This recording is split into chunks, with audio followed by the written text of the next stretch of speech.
move on ahead para muna sa ating map. Of course, it's going to be the Broken Walls nga and blue side para sa Twisted Minds. If the Jushin is banned, ang Twisted ay kukuha ng kanilang Valentina. So Valentina or Zushin first picks. Ang feeling ko dito sa Twisted Minds. Whereas the Claude being banned, may chance din na Harith first pick no para sa Twisted Minds. But I feel like sobrang init kasi ni Sean with Kalea, with the Zushin. So mas magandang kunin na lang din yun. Alam mo, parang posible nga nating makita ulit yung Suyu. Ano yung pinaka? Suyu Harith, right? I mean, that should be the case. Pero Harley, ang pipiliin nila dito, they probably want to have a really good matchup kontra dun sa Suyu kung sakaling Suyu pipiliin. Suyu Zushin. Yeah. Ang tingin ko dito. Uy! Wow! Dinakaw na. Sudden change dito, pero we understand kasi kanina talaga sa stats pa lang Wolf, yung Kalea ang isa sa ina-expect natin magiging high contest hero. Yeah, this gives Twisted Minds yung Valentina na tingin ko ay kukunin nila sa ganito pagkataon. There's also that Sora, which we know paborito rin yan na gamitin ng mga teams mostly, and of course Lance who can play that hero. But they will pick the Khalid instead. Hindi mo na maglalabas ng mga marksman or ng mga gold gainers dito ang pareha sa teams natin unless Harith na ang i-prioritize dito. Hindi na sila mag-Harith kasi nakaano na sila eh. Harley. Again, I feel like I don't mind the Khalid pick up dahil nga mas gusto mong bigyan ng proactive na hero si Kaloy right from the start. It's just that feeling ko medyo magiging mahirap lang yun kontra dito sa first two picks na meron sila given that this is already a Zushin that can dish out a ton of damage and misplace you at the same time. So, magiging malaki yung impact or responsibilidad nitong si Sean para makahanap ng range na yun. Napaka-interesting na biglang umatras itong nakaute itong Twisted Minds. At parang ina-expect nila na mag-a-assassin itong si King Kong, which pwede pa naman. Nandiyan pa yung Suyu and Uranus. Early pickup dito para sa Onic. Pwedeng flex pa rin to. So, pag nyo isipin ng automatic Kirk hero na itong Uranus, pwede pa rin yung gamitin ni Mr.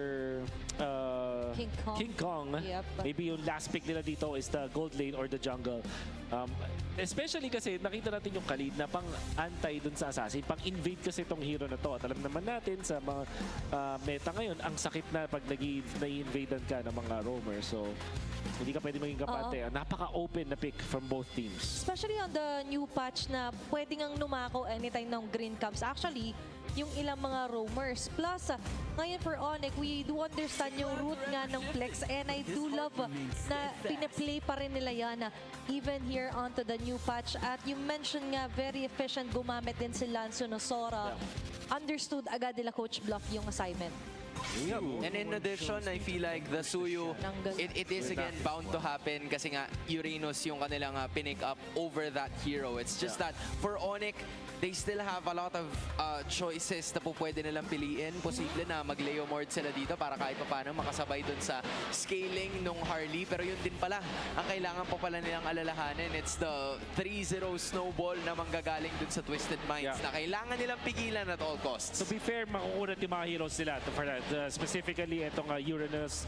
Meron kayong Kalea na may regen at naturally tanky rin na hero. So siguro yun yung iniisip dito ng Onic. At interestingly din, na alam nating Savero likes to play the season Jin, inaakyat ng Onic yung priority dun sa hero na yon. At hindi pa natin siya nakikita sa draft. There is a chance na i-fourth pick yan ng Onic Philippines. Kasi tingin ko yung Twisted Minds pag napunta sa kanila yung pick, hindi rin sila magdadalawang isip na ipagamit kay Owl yung hero na yon. Pero tricky kasi Red 4 ang mauuna pagdating sa drafting phase natin. And maganda kasi dito na nire-remove na nila yung mga possible obstacles nga si mention. Now for Twisted Minds, kung makuha yung YSS, options are still vary here para kay Aula. Yung mga hero sa bagay rin for his playstyle. Ranger is there. Carry na pangsagot din naman kahit paano dito sa Uranus, hindi direct counter but there is a chance. Weirdly enough, may Harris pa rin pala, no? Pero yung Isun Shin, tinanggal na. I mean, removing at least the snowball hero para sana dito kay King Kong or Savero, whoever uses it. Pero magandang tanggal yung YSS, di ba parang 6-0 na yata yung naging current run ni Savero with the YSS. At parang itong Onic nagising sila ngayong araw na tanggap nilang mababan yung Isun Shin kasi parang hindi nga nila pinrioritize at all. Might be worth it to get Harith now para sa Onic. Solid combo with Zushin. Solid din siya kasama ang isang Kalea. But that will mean na hindi na magiging jungle yung Uranus, most likely. Oo. So, I think that's worth it para sa Onic. Sakaling yung kukunin nila. I mean, Harith could be a choice here given na wala pa naman yung Twisted Minds na gold layer at hindi na nila papakawalan yan. Yep. So, this will go to the hands of Severo. Ranger. Again, is available pero alis ang kanilang Alis ang unahin na pangtapat dito sa Uranus yung kanilang pangarap. But what this tells me is kailangan nila ng early game damage na pwede at least sumabay dito sa isang Harley. Ergo, ayun na nga, napakagandang option yan yung Granger. I think ito yung best option para kay Owl para at least makaka-match siya dito sa isang Harith. At that sounds like a Moscow. Very late game centric Wow. na pwedeng mapunish dito ng Onic. Ang Onic pwede nila gawin. Manap sila ng early game na jungler. Sobrang nakabangko ngayon yung Twisted Minds dun sa mid-trio na meron sila. Hoping na magsa-snowball ng maayos si MP the King. Dish out ng early game damage yung Khalid and hope for the best kasi late pa nila aasahan yung Alice tsaka Moscow. Exactly. Maganda dito yung mga tipong Nolan, Hayabusa. Mga ngayon Ling, makita natin, who knows. Pressure, no? Kailangan nilang hanapin itong Moscow. So yung mga pang-side, and Lancelot. Oh. Ganon na ganon. It's been a while. It's been a while. So 100% so far mga Lancelot. Puporsyento na. Bibilang din kasi unang gumamit ito actually is going to be Carl TZ. But super fans, pwede nyo nang iscan ang QR code natin dyan sa screens and correctly predict the match winner to win 1,000 MLBB Diamonds. Huwag nyo na palagpasin na pagkakataon. At dyan naman sa prediction natin, layag na layag. That's 93% here para sa Super Fam. I mean, Super Fam is there pero hindi naman nagpatalo yung Minds. They came out here para suportahan ang Twisted Minds hoping that they can continue what they've started in week number 4. Looking at it again, pero mga magagandang combination dito yung Onic. You have Zushin, Harith, Kalea, Harith with the Uranus actually doing the front lines. Pero para naman dun sa kabila, medyo tricky siya kasi kailangan mag-snowball ng maganda nitong si MP the King para gumana ng buo yung kanilang lineup. So they're putting all of their eggs in one basket over the first 2 or 3 minutes and hope for the best after that. And sobrang tricky niya na knowing na you're up against Onic na very efficient ang early game.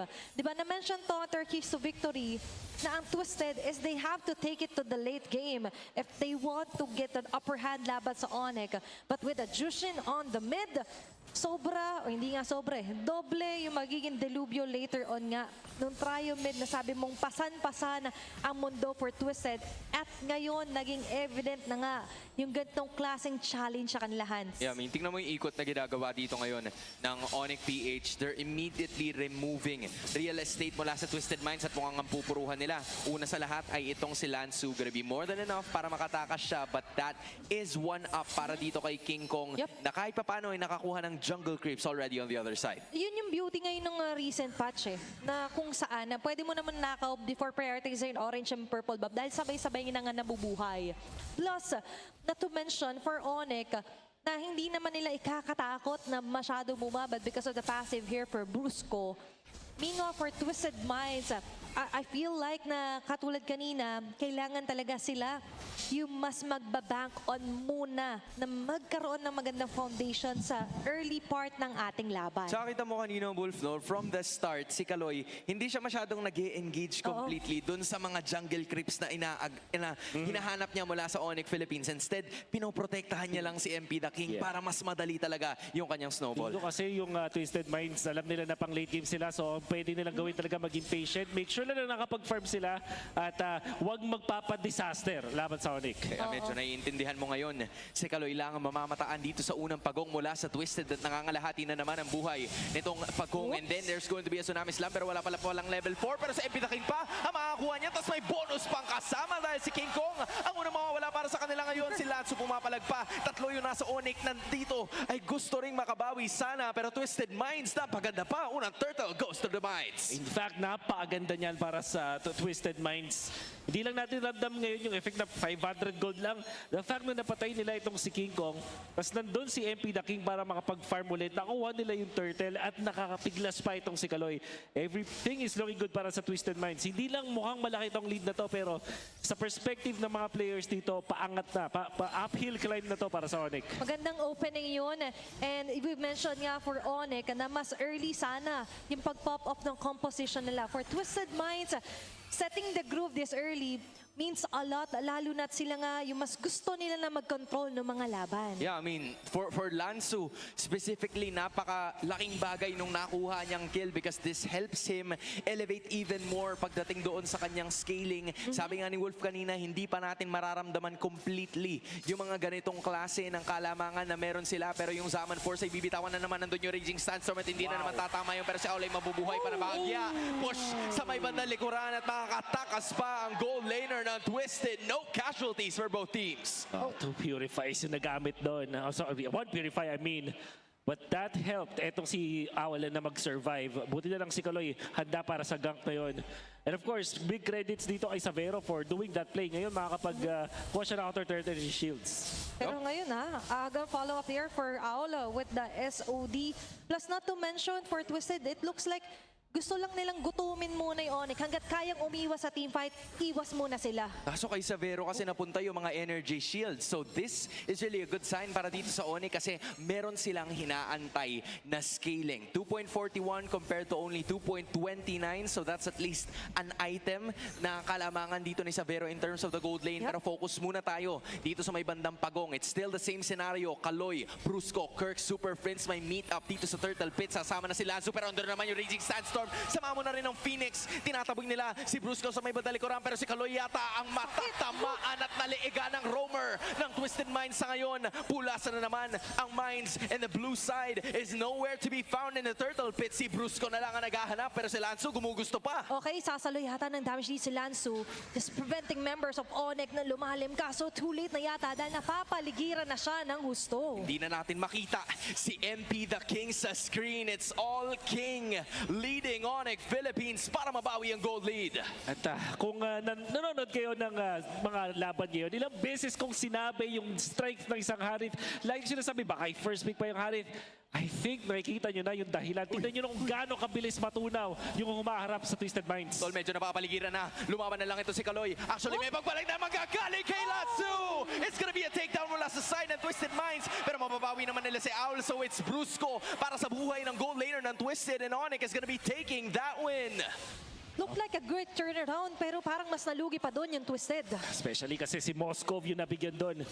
Nagugustuhan ko yung nakikita dito sa Onic na nalugi sila dun sa unang turtle. Ang ginawa nilang focus is dun sa may top lane kung saan nandun yung gold lane. Bukod sa mga outplays na ginagawa dun ni Savero, yung mga movements mula kay Brusco, even committing 4 of their heroes dun sa may top lane, making it sure na magre-react yung Twisted Minds at masasayang yung early lead na meron sila. Napakagandang pag-divert dito ng Onic dun sa top at pag-pressure dun sa top lane. Plus yung switch off ng lanes agad dito ng mga gold laners natin. Keeping healthy dito si Savero na nakikita natin continuously pa rin nagpa-farm na ma-maximize nila yung richness ng Harith pagdating sa composition. With the Starlium Sight on hand, hindi na pwedeng humarap dito si Au. Lalo na wala rin siyang Purify. Hindi na. So mabibigyan ng libreng lane. Savero, mukhang hindi dikdikin nila itong pag-pressure sa gold lane ng Twisted Minds. Tila wala sila magagawa sa pagpapatumba ng Onic sa bandang ibaba. They now lead by 1.1k pagdating sa ating gold at tila 700 na rin yung kalamangan nitong si Savero kontra kay Owl in terms of the gold as well. This is going to be, again, silence bago mag-umpisa ang ating susunod na major objective. Pero silipin mo si Owl, mukhang may gustong umamba. May flicker yata na available pero si Savero nandun nagpakita na. Bibili kaya yung trip? Pwede ba? Hindi na binili yung trip. May turtle na rin Lipat na lang kasi. tayo sa pagong. Kailangan muna nilang tignan kung sino nga ba yung mga nakaposisyon doon sa pagong. As you've mentioned, yung trip ay re-reserve muna. Pero yung trip dito sa may bandang gitna, kumasa na. Pero pumalag na. Yung iba sa mga members, si Savero sumasayaw na kahit sa ilalim sana ng tore. Pero mauudlot yun. In fact, si Super Prince din napagamit na rin ng kanyang Crimson Beacon. Kirk is gonna be taking some damage but it's not gonna be enough para sa kanila sa ngayon na lapagan yung tore ng iba sa mga members at malinis na makukuha ni King Ayun Kong na. ang panibagong pagong para sa Super Fam. pag kinidlatan na kay ni Kurt, parang medyo nararamdaman mo na eh.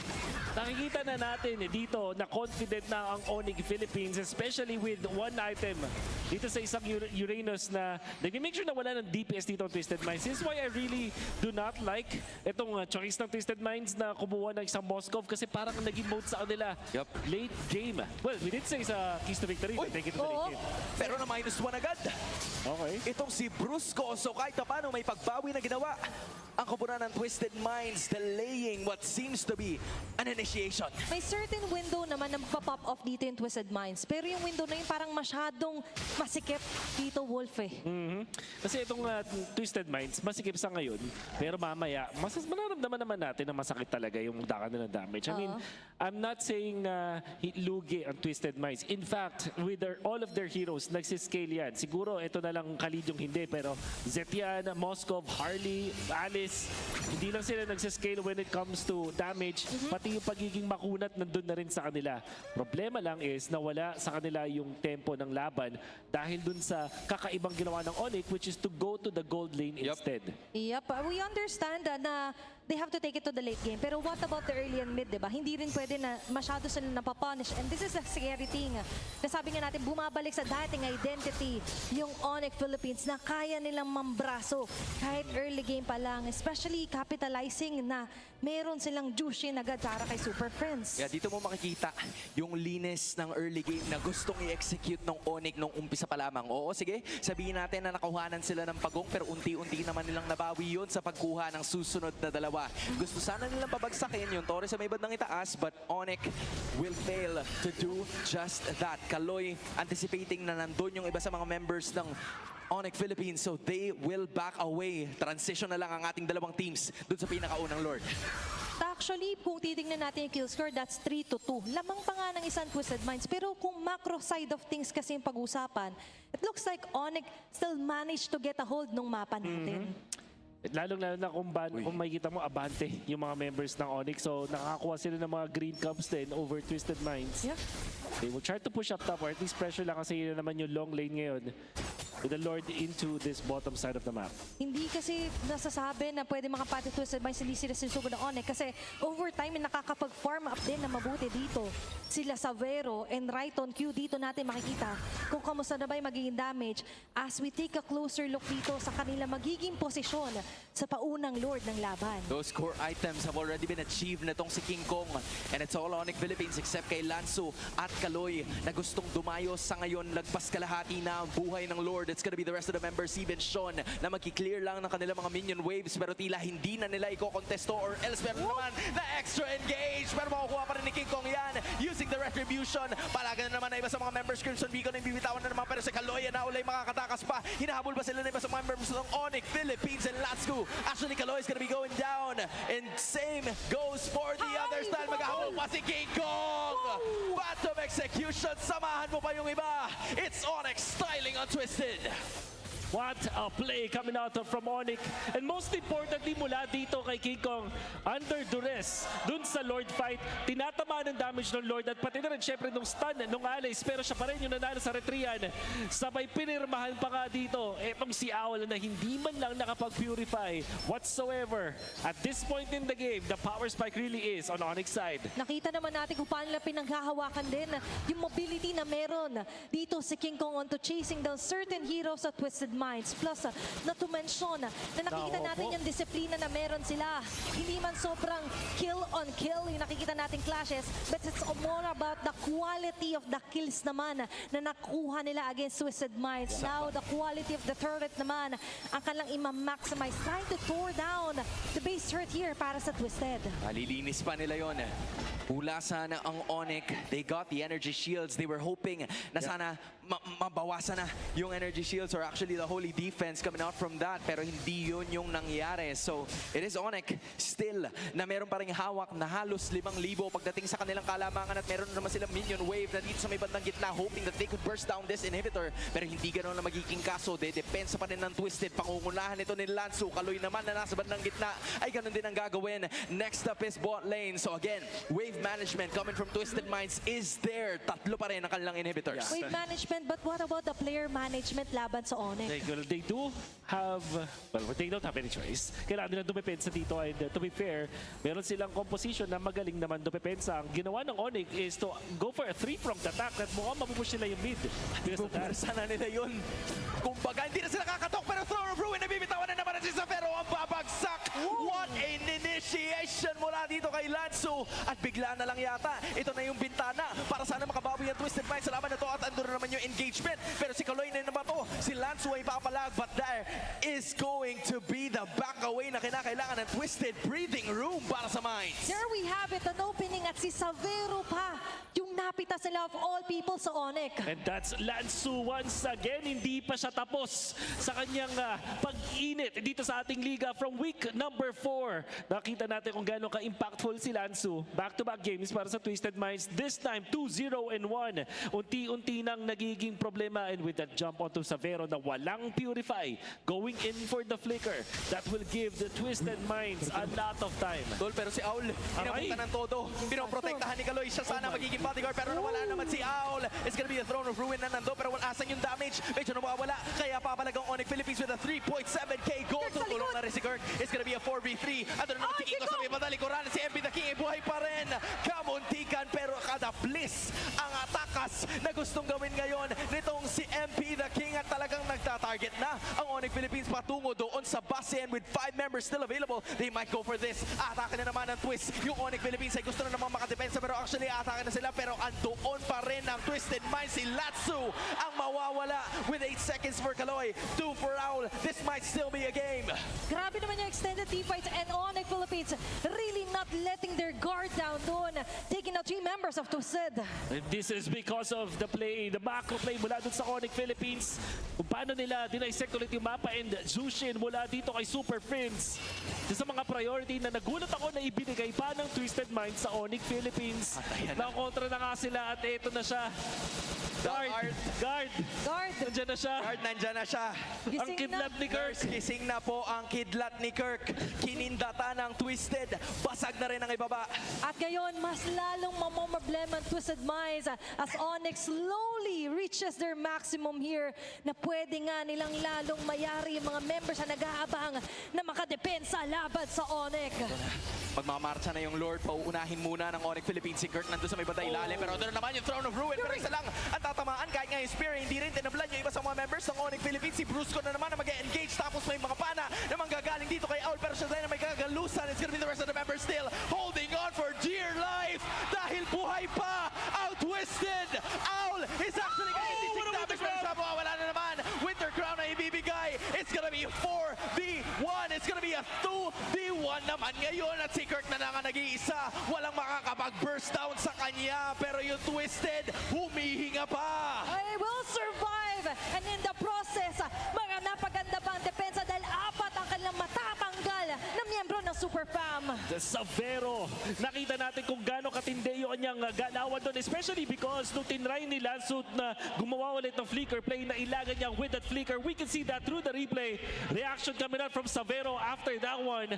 Jump coming out from Lansu. Yun nga lang, yung damage ni Sean, hindi na pwedeng tiisin. Nakita din natin, itong si MP the King na ginawa yung best niya para pigilan itong pinaka-crucial na hero para sa Onic. That Winter Crown play coming out from Savero was great. Yun nga lang, wala na siyang ultimate afterwards.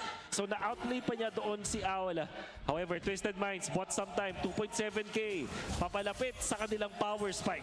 Honestly, that would have been a completely different story kung sakaling nabuhay pa si Owl doon. Because that's Oo. gonna be a 3-4-1. May advantage pa sana yung Twisted, pero dahil sa ginawa ni Savero, magiging stalemate na naman, pero hindi pa rin. Dahil nga, wala na silang inhibitors na buhay. That's full of what-ifs sa naging ending clash doon. But ngayon, hindi na basta what-if kasi nangyayari na pa rin ang Onic, even though they've got the upper hand, ay nararamdaman na nga nila na wait a minute, it's all about time for Twisted Minds. They're just stretching the game para mas lalo makapag-scale up yung 4 na meron silang hero. Ang nararamdaman natin dito yung pagiging makunat ni Lansu. Siyempre yung DPS ni Owl na hindi na rin basta-basta sa stage na to ng laban. At etong si Sean, tahimik lang. Pero napakaganda ng position na naman niya. At siya yung nagdi-deal din ng mga damage dito kontra sa Onic. Ito lalong-lalo na with the item build, the Divine Glaive na tinapos ng isang lantern. Yep. Hindi mo na pwedeng basta-basta tanggapin lang yung DPS niya. Ito na pares, para sa Twisted Minds, may nangyayari na. Ando na yung damage output mula dun sa dalawang late game heroes na asahan. Pero para sa Onic naman, nangyari na eh. Basag Ito na. na yung mga inhibitors. Kailangan naman muna nila tanggapin na they have to respect yung mga front runners here para sa Twisted Minds and Onic Philippines. Even though they've got the best of the position dito sa Lord, kailangan muna nilang alamin kung saan nagtatago dito yung mga maaari maging plot twist ng Twisted Minds. At ang target nila, wala iba kundi si Super Freeze mo. Wala na parang bula.